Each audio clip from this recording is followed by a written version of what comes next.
Let's go live now to Food Bank CEO Neil Hetherington for more on how they're making out for their Thanksgiving drive. Neil, thanks so much for being with us.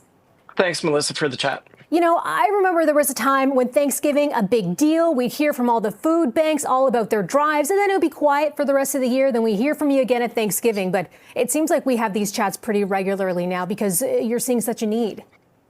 We are seeing a need. And in just a couple of weeks, we're going to release our Who's Hungry report. And that report is going to talk about the fact that there were more than 4 million visits to the Daily Bread Food Bank across the city of Toronto this past year. And so that number is depressing. And from a context perspective, it took 38 years for there to be 1 million visits in the city of Toronto, then only 2 years to get to 2 million, then 1 year to get to 3, and 1 year to get to 4. And so we're still seeing a rising use of the food bank. And this is an opportunity this Thanksgiving to be able to give back to the city, to be able to sort food and do that alongside children and families as they give thanks for what they have. And they think about those who are really struggling in Toronto.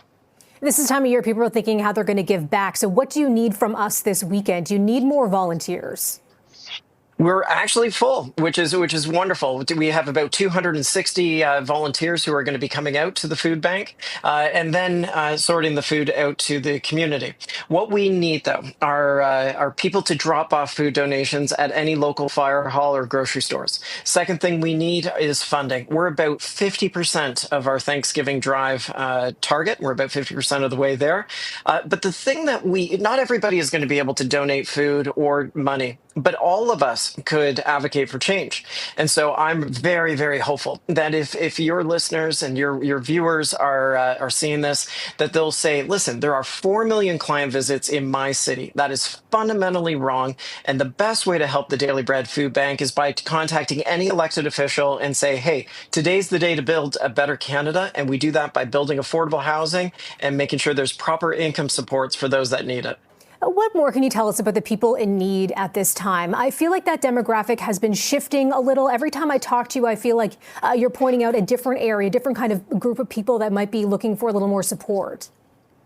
Yeah, you're entirely right. That demographic has shifted, and it's moved towards individuals who have done everything right. So 60% of Daily Bread Food Bank clients have a post-secondary education. More than 50% have full-time employment.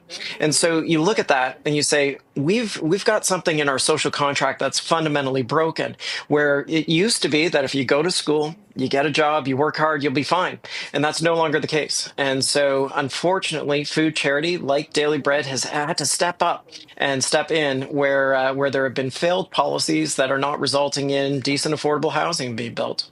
Are you seeing people who are seeking help from you and then are able to kind of move on and then maybe give back? Those sorts of like transitional stories? Those are the hopeful, wonderful stories, and we do see that. We see that with individuals who've had that temporary difficulty with their income. They have had to make use of the Daily Bread Food Bank. They have then been able to transition into perhaps full-time employment, or maybe they got social housing that they desperately needed, and then they come back, and there is often gratitude for being there in their time of greatest need. But more importantly, I think there's a lived experience that they are then able to be an even greater champion for the advocacy efforts that we have day in and day out. Any final message you want to leave with anyone who might be watching TV right now, then about to turn it off and get busy with all the family stuff this weekend? Something you want them to remember? Well, my hope is that, as we all give thanks this weekend, that we remember those that are struggling, and remember that we have the power within us to make that change. And that power within us to make that change is supporting the need now and feeding that need now through volunteering and donating food or funds. But the power of that change really comes through every elected official, many of which are going to be volunteering at the Daily Bread Food Bank on Saturday, like the mayor and Minister Parsa. They'll be out there sorting food. And it's those quiet conversations that we have that say there is something fundamentally broken and we can change it. Well, thank you for that. Happy Thanksgiving to you, by the way. Happy Thanksgiving. That's Daily Bread Food Bank CEO Neil Hetherington joining us live here on CP24. Appreciate it.